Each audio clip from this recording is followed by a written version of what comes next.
right. Next up on the show is Matt from Grand Rapids, Michigan. Matt, what's on your mind? What's happening in your world? So I um work for a telecom company, and we're a small company, and I've been blessed to work with a brilliant boss that um is inspired to work with technology and AI, and that's really where telecom is heading, right? Like Yeah.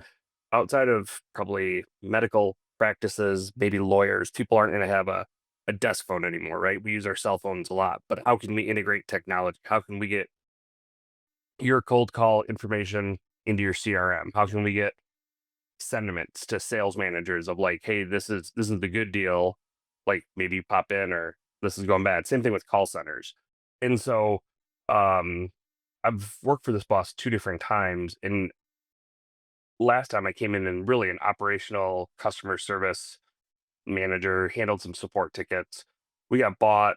Long story short, I went and did account management for 4 years. I really liked that role. I made too much money and got fired. So I'm back working with him, and he's kind of like, to be able to grow the business, I need to be out of the business. I need to not be handling the day to day. And so I have an operations hat, I have a customer service hat, I have a support escalations, and then a cold call hat. And I just listened to your Money Monday. I think it was from this week, the BTN rule of like better than nothing. And I was like that's what I need to do. I got in late. We had snow day yesterday with some of the kids, but I was like, I need to make my minimum cold calls today, or our pipe is going to dry up. So, um, balancing those, right? Because I think the operational stuff becomes urgent, but pipe is life, right? Like if Yeah. I know we need to fill that, and we're kind of in a contraction a little bit, so there's this urgency to like get sales, and then the whole other side of it is we think we've identified a niche, but we've never sold in the niche. We've only ever had referrals. We're really good with medical offices because they need phones, right? We have 2,500 devices all over the country. 1,800 of them are probably medical practices, but there always been referrals. And so that's a different cold call in and of itself. It's much longer and more strategic. So, I mean, that's a part B of the question of like, when you haven't developed a pattern or Yeah. process, how do you start to cold call into those businesses too? Sure. Because it can be easy to, I understand the activity food ultimately doesn't feed my family. It needs to be results, but I also know we need to grow a Yeah. process, and that's 60, 90 days, right? Like, Yeah. Yeah. 30-day rule says that the prospecting you do in any 30-day period has a tendency to pay off over the next 90 days. So the best time to start prospecting is right now. Let's start with part one, which is how do you balance all of this and drive pipeline? So give me an example of an operational issue that pulls you away from prospecting. so if there is an outage, right, communicating with the customers, I'm a big believer in we need to manage customer expectations. No update is still an update, right? Because there's an upstream carrier, right? If Verizon's down, we can't fix it, but I can certainly let you know, hey, we're working on it. We have a disaster recovery plan that we can actually move people to. So it's calling you and saying, all right, Jeb, do we need to move your customers to the DR platform? Can I forward them to your cell phone? How can we make this work? And that's probably the top 20%, but that's a good chunk of time Okay. in a 2 hour outage. And right, so it's both sides of Okay. that. So you've got outages, which is important and urgent. It truly is an emergency. Someone's phones are down. They can't do business. That matters. Outside of that, what do you have that becomes so urgent that it can't wait? Well, the right answer is nothing. Like I'll get a support ticket that needs some eyes on it, and I am not good about ignoring the email or the Slack and then focusing on setting that time aside as Okay. sacred. All I want to do is just separate the two things. So one, you've got a customer, they've got an outage, they're freaking out. It's crucial for customer retention that you're responsive. They don't expect you to be perfect, but they do expect you to take care of them. I get that. Yeah. And then you've got all the other crap that's coming at you and through Slack and email and those type of things. So we're gonna take the second part first, and I'm just gonna give you some instructions here. Okay. Okay. Now you might want to write this down. Okay. So Slack, right? You got a Slack channel. Yeah. Okay. Gotta love it. I don't know if you know this, but there's an off button. So you can like write down on the paper, turn it off. Like I'm not talking about no notifications. I'm like, just turn it off. Like there's no Slack. It's gone. Email. A lot of people don't get this, right? They just think email's always open. There's an off button. Like you can literally turn it off. And like last night, I needed to get something done, and it would have taken me 4 hours if I'd had my email open because I'm getting email, getting chat, getting all this other stuff in. We have the same problem. Chat's going all the time. I just turned it all off. Like I closed every window in my browser.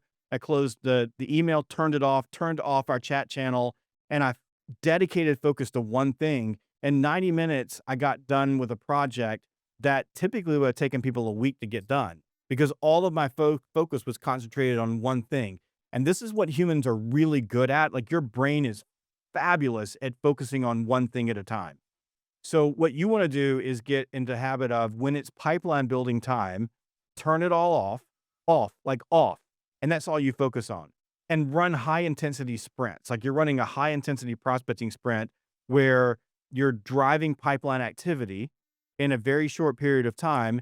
And because you do have urgent issues, you do need to pull your head up every once in a while and look out and say, am I having a problem? Do I have support tickets that I got to work on? Then block time specifically to go through your Slack channel, clean out your email, look on those things as an operator, check on people, make sure that they're handling them, but then come back to prospecting. Like that's number one. And if you do that, it'll change everything for you. Would you go as I've had the thought again after listening to Monday's show of like printing out a spreadsheet of like these are the calls I want to make, and instead of like logging into the CRM, like literally Yep. just paper noting like really kind of go back old school because the distraction of going anywhere will Yeah. pull me anywhere. So like You yeah, I write about this in fanatical prospecting, and we teach this in fanatical prospecting boot camps, penless phone.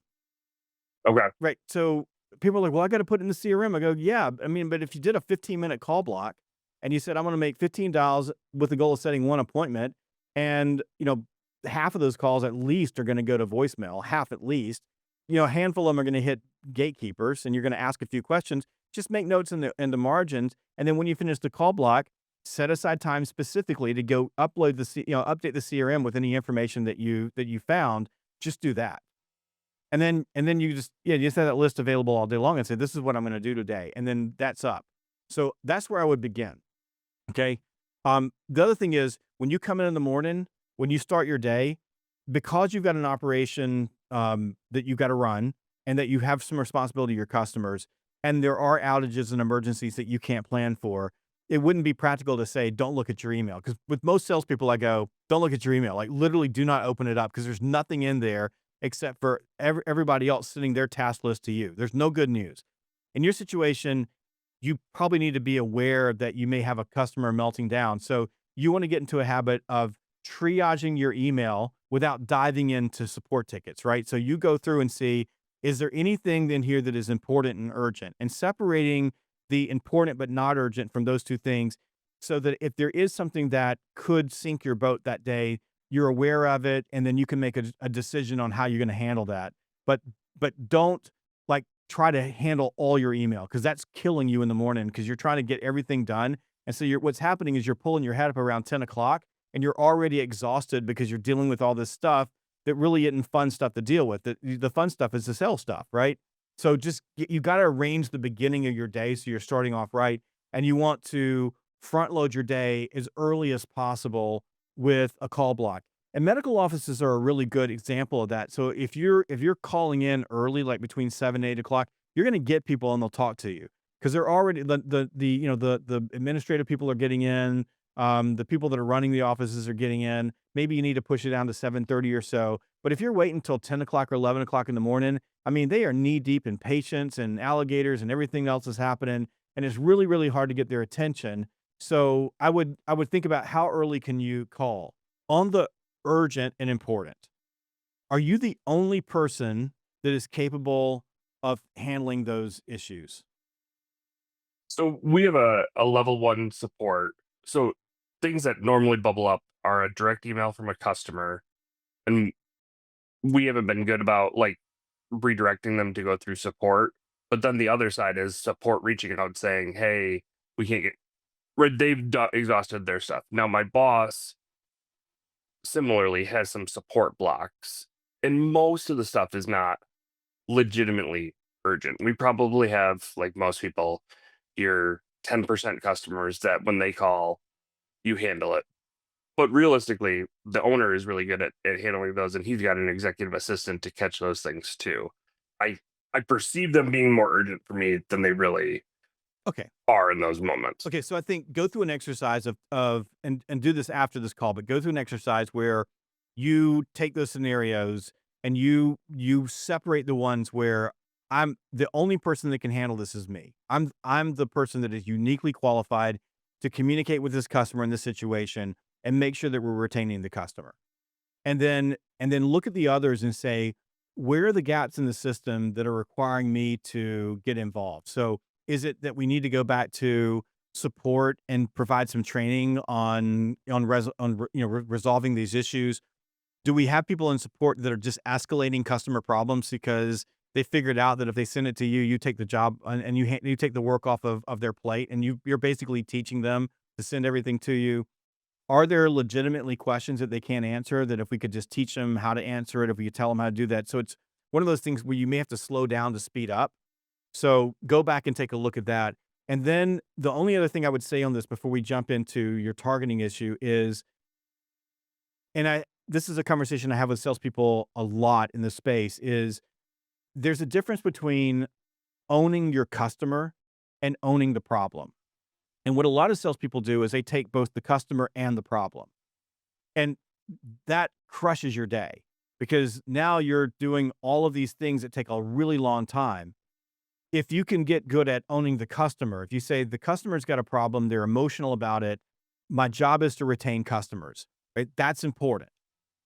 So I'm owning the customer relationship. I'm communicating with them. I'm calming things down. Matt, just spending some time with you, I imagine that you're really good at that. Like people like you and they'll listen to you and you've got a nice, calm demeanor and they're like, okay, Matt says it's going to be okay. It's going to be okay. But if you're in the middle of the system trying to fix the problem, and like if you're tracking down where the outage is coming from, if you're doing any of those things, all you're doing is taking money out of your back pocket. So you want to get good at delegating that to other people and then holding them accountable for it. And what that requires you to do, and this is the discipline piece of this, right? This requires you to have a follow-up process so that you're holding those people accountable. Because the reason we end up doing those things is because we hand it off to someone, they don't do it, the customer gets surprised, and then you're like, well, crap, I should have just done this myself because this took me twice as long to do now because that they didn't do that. You got to get in a habit of saying, hey, you told me you were going to have this done at 5 o'clock. Is it done yet? And don't wait till after 5 to ask them. Ask them at 3 o'clock. Are we still on track on this? And as you're gathering that information, then you can give information back to your customer. You can talk to the customer, own the customer, but you're not doing the legwork. But that requires you to step up and say, there's other people who are uniquely qualified to solve the problem, but they may not be uniquely qualified to build the relationship and own the relationship with my client. And those are two separate issues. I would work on that. That makes a lot of sense. I think even maybe the first piece is like, if I hand you a problem, is it realistic to have this done by like setting the Yeah. expectation up front and kind of having, I mean, almost a micro Yeah. commitment, right? Like, can you do this at this point? That's helpful because then I have a clear expectation. The customer can Yes. have a clear expectation, and support or the tech can have it too. Absolutely. But here's the thing. Don't let the techs fail your customer. So don't let them fail. In other words, if they say, I'm going to get this done at 3 o'clock, you have a follow-up note to call at 2 o'clock or send them a Slack at 2 o'clock. Are we still on track for 3? And if they say, yeah, something else came up, then you can get another commitment and go back to the customer and say, hey, we told you 3, because you tell a customer at 2 o'clock, we told you 3, it's going to be a little bit longer. We got another problem. Customer's going to be cool with that. But you say it's going to be at 3 and you call the customer, or the customer calls you at 3:30 and says it's not fixed. Now the customer's got a problem, right? Yeah, they start shopping. Yes, exactly. Now, um, onto your targeting issue. So just real quickly on from a targeting standpoint, your core base of business is medical. Is that what I understand? So it's medical offices, practices. Yeah, like a lot of small businesses, we have the all you others, right? The people you sign on to start Yeah, growing, and then we've really honed it well with medical. They're really not a noisy customer. They're going to need phones. perfect. Is the owner and your boss asking you to move into a different market, or do they just want you to grow? They're committed to that market. They agree. It's just it's all been referral, and I hate having somebody else control the pipe, right? Yeah. So the good news is that okay, so you're there already. You're a specialist in that. So the first thing for you is developing and working on your messaging around why should a medical practice talk to you about their telecom. And what you're selling is tough because if their phones are ringing and someone can answer the phone, they're not thinking I need to change anything. They're not waking up and going, we need to make a shift. So you want to think about what is it specifically, if it's AI integration, if it's how AI can integrate into your system to help populate other things, if it's how we can help you be more efficient so that you can see more patients. I mean, if you think about a medical practice now, really it's patient flow, like that's their machine. Can we help you that? Can we create a better experience for your patients? In other words, when they call in, are they able to get the answers they're looking for? Does that integrate with the medical practices? A lot of them have apps now. How does it all work together? So you want to just think about that messaging first, because I think the hard thing is not necessarily prospecting into them. And when you can pick up the phone and call them as easy as I can, it's when I get them on the phone, who am I talking with, and what is the value proposition for them to spend some time with me? And that's really all you're asking for on the call. You're not trying to sell them anything on the call. You just want to spend some time with them to really understand how they're running their current telecom. What's that looking like? How's it impacting the practice? What are some of their challenges? What are some of their aspirations? Where they're focused. So all you want to begin with is take a look at your current customer base. Use that customer base to build your ICP for a medical practice. We know the industry, right? We know the vertical, but what type of medical practices are the ones that are going to be most receptive? Think about the stories that you may have from your other customers about how you've helped them. Why do they continue to do business with you? What are you doing differently for them? Have some stats, or it's just something that you can throw out, and then hone in on your because statements and your other messaging so that when you get someone on the phone, you're able to tell the story and you're able to convince them to at least give you time. And then also think about who are the people within the current medical practices you serve that you're dealing with. And they may or may not be the decision makers. That's they could be. I mean, a medical practice, a lot of them, you've got some administrator who's running the practice. That's the person that you're going to deal with. It's not the docs. It's that person. I mean, the docs will ultimately make the decision, but that person's the person you're dealing with. But is there a particular role that you see consistently as a pattern?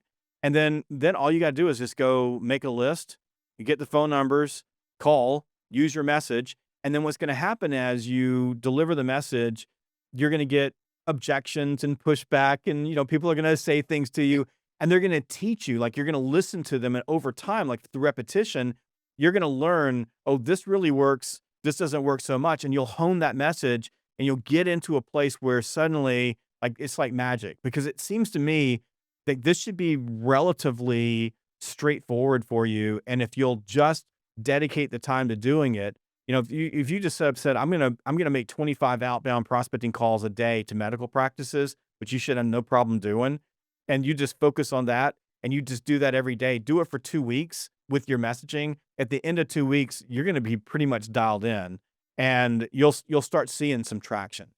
Makes complete sense. Perfect. Well, thank you for coming on. I appreciate that. This was a wonderful question. I mean, this is you're thinking about, like, how can I grow pipe? And I've got all these other things, and at least you're aware of it. And awareness is the mother of change.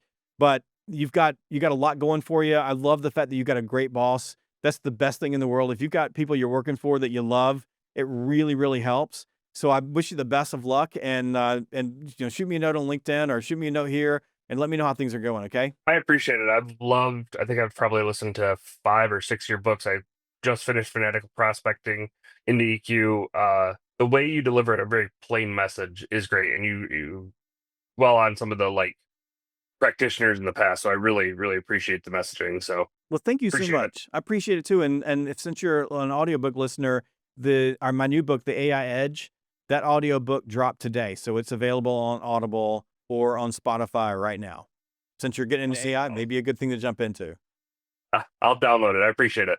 Thanks, Matt. Have a good one. Thank you so much for watching this video. Please make sure to click like and subscribe so you never miss a single video. And if you want more sales training content, go to learn.salesgravy.com.